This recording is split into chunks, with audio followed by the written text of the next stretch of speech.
Hi friends, ನಮಸ್ತೆ ಎಲ್ಲರಿಗೂ. ಸವಿರುಚಿ ಚಾನಲ್ಗೆ ಮತ್ತೊಮ್ಮೆ ಸ್ವಾಗತ. ನಾನು ರೇಖಾ. ಇವತ್ತು ಅಕ್ಕಿ ಹಿಟ್ಟಿನಿಂದ ಪೂರಿನ ಮಾಡ್ತಾ ಇದ್ದೀನಿ, ಹಾಗೂ ಹೋಟೆಲ್ ಸ್ಟೈಲಲ್ಲಿ ಆಲೂಗೆಡ್ಡೆ ಸಾಗುನ ಮಾಡ್ತಾ ಇದ್ದೀನಿ. ಖಂಡಿತ ತುಂಬಾ ಚೆನ್ನಾಗಿರುತ್ತೆ. ಈ ವಿಧಾನದಲ್ಲಿ ಒಂದ್ಸಲ ಟ್ರೈ ಮಾಡಿ ನೋಡಿ. ಹಾಗೂ ಇನ್ನು ನಮ್ಮ ಚಾನಲ್ನ ಸಬ್ಸ್ಕ್ರೈಬ್ ಮಾಡದೆ ನೋಡ್ತಾ ಇದ್ರೆ ಸಬ್ಸ್ಕ್ರೈಬ್ ಮಾಡ್ಕೊಂಡು ಕೂಡ ನೋಡಿ. ಪಕ್ಕದಲ್ಲಿರುವ ಬೆಲ್ ಬಟನ್ನ ಕ್ಲಿಕ್ ಮಾಡಿ. ಈಗ ಬನ್ನಿ ಮಾಡುವ ವಿಧಾನ ನೋಡ್ಕೊಳ್ಳೋಣ.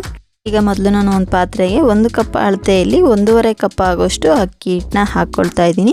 ನಾನು ಮನೆಯಲ್ಲಿ ಮಾಡಿರೋ ಅಕ್ಕಿ ಹಿಟ್ಟನ್ನ ತೊಗೊಂಡಿದ್ದೀನಿ. ನೀವು ಅಂಗಡಿಯಲ್ಲಿ ಸಿಗುತ್ತಲ್ಲ ಆ ಅಕ್ಕಿ ಹಿಟ್ಟನ್ನಾದರೂ ತೊಗೊಳ್ಬೋದು. ಇದಕ್ಕೆ ರುಚಿಗೆ ತಕ್ಕಷ್ಟು ಉಪ್ಪನ್ನ ಹಾಕಿ ಇದನ್ನ ಮಿಕ್ಸ್ ಮಾಡ್ಕೊಳ್ಳೋಣ. ಮಿಕ್ಸ್ ಮಾಡಿಕೊಂಡು ಇದಕ್ಕೆ ಬಿಸಿನೀರನ್ನ ಹಾಕ್ಕೊಳ್ತಾ ಇದ್ದೀನಿ. ಬಿಸಿನೀರು ಹಾಕೋದ್ರಿಂದ ಅಕ್ಕಿ ಹಿಟ್ಟು ಬೇಗನೆ ಸ್ಮೂತ್ ಆಗುತ್ತೆ. ಹಾಗಾಗಿ ಬಿಸಿನೀರು ಹಾಕಿರೋದ್ರಿಂದ ಈ ಥರ ಒಂದು ಸ್ಪೂನ್ ಅಂತೆ ಚೆನ್ನಾಗಿ ಮಿಕ್ಸ್ ಮಾಡಿಕೊಂಡು ಕಲಿಸ್ಕೊಳ್ಳೋಣ. ನಾವು ಡೈರೆಕ್ಟಾಗಿ ನೀರು ನಾವು ಪೂರ್ತಿ ಒಂದೇ ಸಲ ಹಾಕ್ಕೊಳ್ಬಾರ್ದು. ಈ ಥರ ಸ್ವಲ್ಪನೇ ಹಾಕ್ಕೊಂಡು ಕೈಯಿಂದ ಚೆನ್ನಾಗಿ ಮಿಕ್ಸ್ ಮಾಡ್ಕೊಳ್ಳೋಣ. ಈಗ ನೋಡಿ, ಚೆನ್ನಾಗಿ ಕಲಿಸ್ಕೊಂಡಿರೋದಾಗಿದೆ. ನಾವು ಬಿಸಿನೀರು ಹಾಕಿ ಕಲಿಸ್ಕೊಂಡಿರೋದ್ರಿಂದ ಹಿಟ್ಟು ತುಂಬಾ ಸ್ಮೂತಾಗಿ ಬರುತ್ತೆ. ಈಗ ಇದಕ್ಕೆ ಒಂದು ಅರ್ಧ ಸ್ಪೂನ್ ಆಗೋಷ್ಟು ಎಣ್ಣೆನ ಹಾಕ್ಕೊಳ್ತಾ ಇದ್ದೀನಿ. ಎಣ್ಣೆ ಹಾಕೋದ್ರಿಂದ ಹಿಟ್ಟು ಬೇಗ ಗಟ್ಟಿ ಆಗಲ್ಲ ಅಂತ ಇದನ್ನ ಒಂದು ಪ್ಲೇಟ್ ಮುಚ್ಚಿ ಒಂದು 10 ನಿಮಿಷ ಎತ್ತಿಟ್ಕೊಳ್ಳೋಣ. ಅಷ್ಟರಲ್ಲಿ ಇದಕ್ಕೊಂದು ಆಲೂಗಡ್ಡೆ ಸಾಗುನ ಮಾಡ್ಕೊಳ್ಳೋಣ. ಈಗ ಸಾಗುನ ಮಾಡ್ಕೊಳ್ಳೋದಕ್ಕೆ ಇಲ್ಲಿ ನಾನು ಗ್ಯಾಸ್ ಮೇಲೆ ಒಂದು ಕಡಾಯಿನ ಬಿಸಿ ಇಟ್ಕೊಂಡು ಒಂದು 2 ಸ್ಪೂನ್ ಆಗೋಷ್ಟು ಎಣ್ಣೆನ ಹಾಕ್ಕೊಳ್ತಾ ಇದ್ದೀನಿ. ಎಣ್ಣೆ ಬಿಸಿ ಆದ ನಂತರ ಇದಕ್ಕೆ ಸ್ವಲ್ಪ ಸಾಸಿವೆನ ಹಾಕ್ಕೊಳ್ತಾ ಇದ್ದೀನಿ. ಹಾಗೆ ಒಂದು ಅರ್ಧ ಸ್ಪೂನ್ ಆಗೋಷ್ಟು ಉದ್ದಿನಬೇಳೆ, ಒಂದು ಅರ್ಧ ಸ್ಪೂನ್ ಆಗೋಷ್ಟು ಕಡಲೆಬೇಳೆನ ಹಾಕ್ಕೊಳ್ತಾ ಇದ್ದೀನಿ. ಹಾಗೆ ಒಂದು 1/4 ಸ್ಪೂನ್ ಆಗೋಷ್ಟು ಜೀರಿಗೆನ ಹಾಕ್ಕೊಂಡು ಕಡಲೆಬೇಳೆ ಉದ್ದಿನಬೇಳೆ ಸ್ವಲ್ಪ ಕಲರ್ ಚೇಂಜ್ ಆಗೋವರೆಗೂ ಸ್ವಲ್ಪ ಫ್ರೈ ಮಾಡ್ಕೊಳ್ಳೋಣ. ಈಗ ನೋಡಿ, ಫ್ರೈ ಮಾಡ್ಕೊಂಡಿರೋದಾಗಿದೆ. ಇದಕ್ಕೆ ನಾನು ಕಟ್ ಮಾಡ್ಕೊಂಡಿರೋಂಥ ಒಂದು 3 ಹಸಿಮೆಣ್ಸಿನ್ಕಾಯಿನ ಹಾಕ್ಕೊಳ್ತಾ ಇದ್ದೀನಿ. ಹಾಗೆ ಒಂದು 2 ಮೀಡಿಯಮ್ ಸೈಜ್ ಈರುಳ್ಳಿನ ಕಟ್ ಮಾಡಿ ಸೇರಿಸ್ತಾ ಇದ್ದೀನಿ. ಸೇರಿಸಿ ಈರುಳ್ಳಿ ಕೂಡ ಸ್ವಲ್ಪ ಸಾಫ್ಟ್ ಆಗೋವರೆಗೂ ಚೆನ್ನಾಗಿ ಫ್ರೈ ಮಾಡ್ಕೊಳ್ಳೋಣ. ಈಗ ನೋಡಿ, ಈರುಳ್ಳಿನ ಕೂಡ ಸ್ವಲ್ಪ ಫ್ರೈ ಮಾಡ್ಕೊಂಡಿರೋದಾಗಿದೆ. ಇದಕ್ಕೆ ಒಂದು ಅರ್ಧ ಸ್ಪೂನ್ ಆಗೋಷ್ಟು ಶುಂಠಿ ಬೆಳ್ಳುಳ್ಳಿ ಪೇಸ್ಟ್ನ ಹಾಕಿ ಫ್ರೈ ಮಾಡ್ಕೊಳ್ಳೋಣ. ಫ್ರೈ ಆದ ನಂತರ ಇದಕ್ಕೆ ನಾನು ಒಂದು ಮೀಡಿಯಮ್ ಸೈಜ್ ಟೊಮೊಟೊನ ಹಾಕ್ಕೊಳ್ತಾ ಇದ್ದೀನಿ. ಹಾಕಿ ಟೊಮೊಟೊ ಕೂಡ ಸ್ವಲ್ಪ ಸಾಫ್ಟ್ ಆಗೋವರೆಗೂ ಚೆನ್ನಾಗಿ ಫ್ರೈ ಮಾಡ್ಕೊಳ್ಳೋಣ. ಈಗ ನೋಡಿ, ಟೊಮೊಟೊ ಕೂಡ ಸಾಫ್ಟ್ ಆಗಿದೆ. ಇದಕ್ಕೆ ನಾನು ಬೇಯಿಸಿ ಇಟ್ಕೊಂಡಿರೋಂಥ ಒಂದು 4 ಆಲೂಗೆಡ್ಡೆನ ಹಾಕ್ಕೊಳ್ತಾ ಇದ್ದೀನಿ. ಆಲೂಗೆಡ್ಡೆನ ನಾವು ತುಂಬ ನುಣ್ಣಗೆ ಬೇಯಿಸ್ಕೊಳ್ಬಾರ್ದು. ನಾವು ಸಾಗು ತಿನ್ನುವಾಗ ಅಲ್ಲಲ್ಲೇ ಆಲೂಗೆಡ್ಡೆ ಸಿಗಬೇಕು, ಆ ರೀತಿ ಬೇಯಿಸ್ಕೊಳ್ಬೇಕಾಗುತ್ತೆ. ಇದನ್ನ ಒಂದ್ಸಲ ಚೆನ್ನಾಗಿ ಮಿಕ್ಸ್ ಮಾಡಿಕೊಂಡು ಇದಕ್ಕೆ ರುಚಿಗೆ ತಕ್ಕಷ್ಟು ಉಪ್ಪನ್ನ ಹಾಕ್ಕೊಳ್ತಾ ಇದ್ದೀನಿ. ಹಾಗೆ ಒಂದು 1/4 ಸ್ಪೂನ್ ಆಗೋಷ್ಟು ಗರಂ ಮಸಾಲ, ಒಂದು 2 ಚಿಟಿಕೆ ಆಗೋಷ್ಟು ಅಡುಗೆ ಅರಿಶಿನ ಹಾಕ್ಕೊಳ್ತಾ ಇದ್ದೀನಿ. ಹಾಕಿ ಇದನ್ನ ಚೆನ್ನಾಗಿ ಮಿಕ್ಸ್ ಮಾಡ್ಕೊಳ್ಳೋಣ. ನಾವು ಆಲೂಗೆಡ್ಡೆನ ಬೇಯಿಸಿ ಇಟ್ಕೊಂಡ್ವಿ ಅಂತ ಅಂದರೆ ಕೇವಲ 10 ನಿಮಿಷದಲ್ಲಿ ಈ ಆಲೂಗೆಡ್ಡೆ ಸಾಗುನ ಮಾಡ್ಕೊಳ್ಬೋದು. ತುಂಬಾ ಟೇಸ್ಟಿಯಾಗಿರುತ್ತೆ.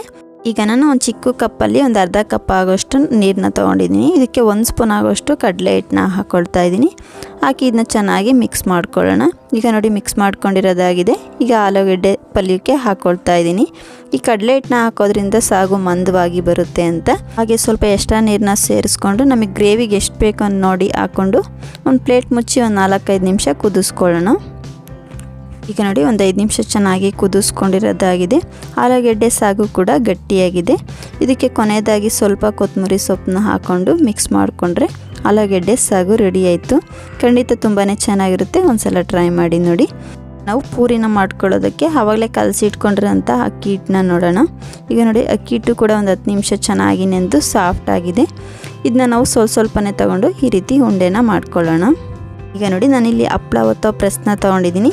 ಅದ್ರ ಮೇಲೆ ಒಂದು ಕವರ್ನ ಹಾಕ್ಕೊಂಡು ಕವರ್ಗೆ ಸ್ವಲ್ಪ ಎಣ್ಣೆನ ಹಚ್ಕೊಂಡು ನಾವು ರೆಡಿ ಮಾಡಿ ಇಟ್ಕೊಂಡಿರೋಂಥ ಅಕ್ಕಿ ಹಿಟ್ಟಿನ ಉಂಡೆನ ಹಾಕ್ಕೊಂಡು ಈ ಥರ ನಾವು ಲೈಟಾಗಿ ಪ್ರೆಸ್ ಮಾಡ್ಕೊಳ್ಬೇಕಾಗುತ್ತೆ. ನಾವು ಪೂರಿಗೆಲ್ಲ ಯಾವ ರೀತಿ ಲಟ್ಟಿಸ್ತೀವೋ ಆ ರೀತಿ ನಾವು ಮಾಡ್ಕೊಳ್ಬೇಕಾಗುತ್ತೆ. ಈಗ ನೋಡಿ, ನಾವು ತುಂಬ ತೆಳುವಾಗಿ ಮಾಡ್ಕೊಳ್ಬಾರ್ದು, ಇಷ್ಟು ದಪ್ಪವಾಗಿ ಮಾಡ್ಕೊಳ್ಬೇಕಾಗುತ್ತೆ.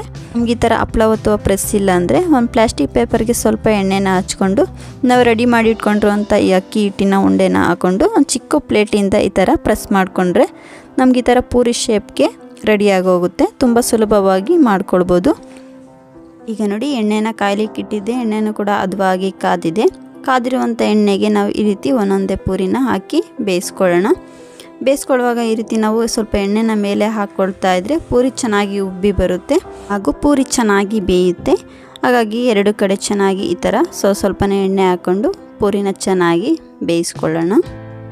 ನೋಡಿ, ಎಷ್ಟು ಚೆನ್ನಾಗಿ ಉಬ್ಬಿ ಬರ್ತಾ ಇದೆ ಅಂತ. ತುಂಬಾ ಚೆನ್ನಾಗಿರುತ್ತೆ. ಖಂಡಿತ ಒಂದ್ಸಲ ಟ್ರೈ ಮಾಡಿ ನೋಡಿ.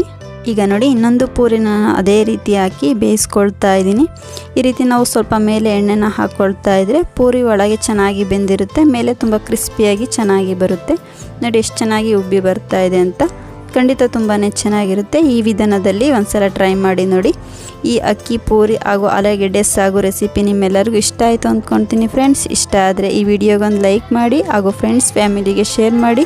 ಹಾಗೂ ಇನ್ನೂ ನನ್ನ ಚಾನಲ್ನ ಸಬ್ಸ್ಕ್ರೈಬ್ ಮಾಡದೆ ನೋಡ್ತಾ ಇದ್ದರೆ ಪ್ಲೀಸ್ ಸಬ್ಸ್ಕ್ರೈಬ್ ಮಾಡ್ಕೊಂಡು ಕೂಡ ನೋಡಿ. ಪಕ್ಕದಲ್ಲಿರುವ ಬೆಲ್ ಬಟನ್ನ ಕ್ಲಿಕ್ ಮಾಡಿ. ಇನ್ನೊಂದು ರೆಸಿಪಿಯೊಂದಿಗೆ ಸಿಗೋಣ. Thank you.